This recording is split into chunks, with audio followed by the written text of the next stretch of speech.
Welcome to 5-Minute Fika, where we find the time to do a little self-care of the soul by thinking about true and beautiful things.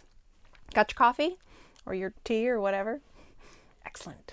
Have you ever wished you had a magic spell or magic words that could sort of take you anywhere or do anything? I do. In fact, I love words. I've loved words my whole life. When I was a kid, no lie, my mother used to put a restriction that I was only allowed to check out 10 books at the library each time. And I read all 10 in the 2 weeks that we had before we got to go back to the library. When I was in elementary school, I actually used to memorize poems just for fun. When I was in high school, I used to write overdramatic, sappy love poetry. Shocking.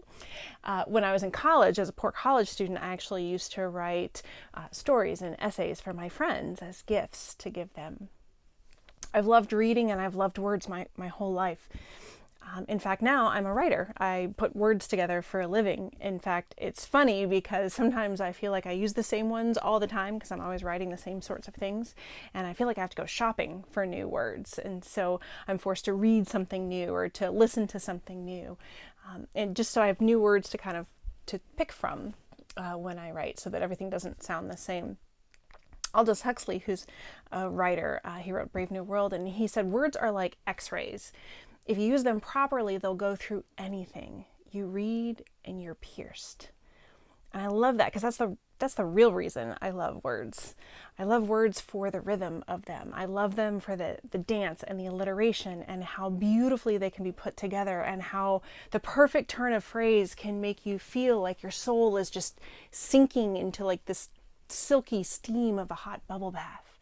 And I've learned that really all words are magic if you use them correctly. Do you ever have those phrases that just kind of stick with you? You read them once and they just kind of stick in your head. One of my favorites, I read it in a book years ago and it has always stuck with me. The author says the air was sugared with the scent of honeysuckle and sweet hay. And I love that because if you've ever been outside in the spring, you know that the air is sugared with the scent of honeysuckle and sweet hay. One of my other favorite phrases is from a song by Rich Mullins, and he's talking about the streets, the golden streets of heaven, and he says, where cobbles shine golden like emeralds shine green. And I think doesn't that paint like an incredible word picture? Words can also paint very sad pictures. C.S. Lewis was writing about the loss of his wife. He wrote a book where he processed his grief, and he says, her absence is like the sky. It touches everything. Our words can pierce. And that's why it's so important to think about how we use them. If we're using them to invite beauty, if we're using them to wage war, or if we're just using them to get things done. All of us use words to get things done. It's important, it's practical, it's how we communicate, it's how we get through life. But we really should be mindful of the other words that we're using. One of the things I really like to do with 5-Minute Fika is every now and then we'll just read something, or I'll read it to you, a beautiful turn of phrase, something that will just sink down into your soul, that will invite that beauty that we need. That the whole point of it is to not be practical and to not be pragmatic, just to enjoy something for the sake of enjoying it. But I'd also give a word of caution to think about the words that are in your head, and if they are waging war, and if you're tempted to use them as weapons to poison your own mind or to poison the minds of others against other people. Most particularly for yourself. I know a lot of people really struggle with thinking terrible things about themselves. And the problem is when you wage war against yourself, you're kind of shooting yourself in the foot. And the pain and the ugliness that's inside at some point is going to come outside. And we have a choice. We have the choice what words we put into our head. We have the choice what words we put into our heart. We have the choice of what words soak into us. If you need to go shopping for new words, then go shopping for new words. You can find them words that are true and noble and lovely and praiseworthy.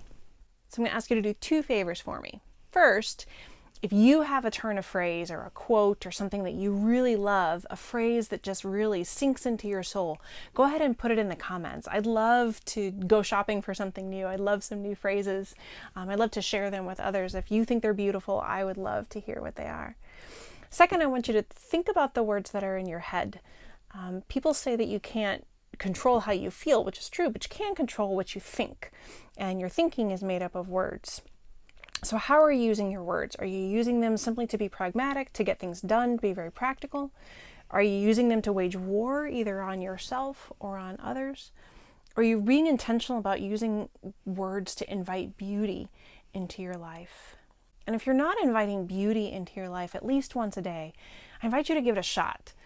Find those beautiful phrases that just soak into your soul, that make you have just a little bit of extra peace in your day.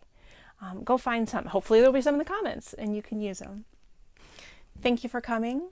Don't forget, it is good to be alive, and you're not in this alone. And you, my darling, are spectacular. Have a great day.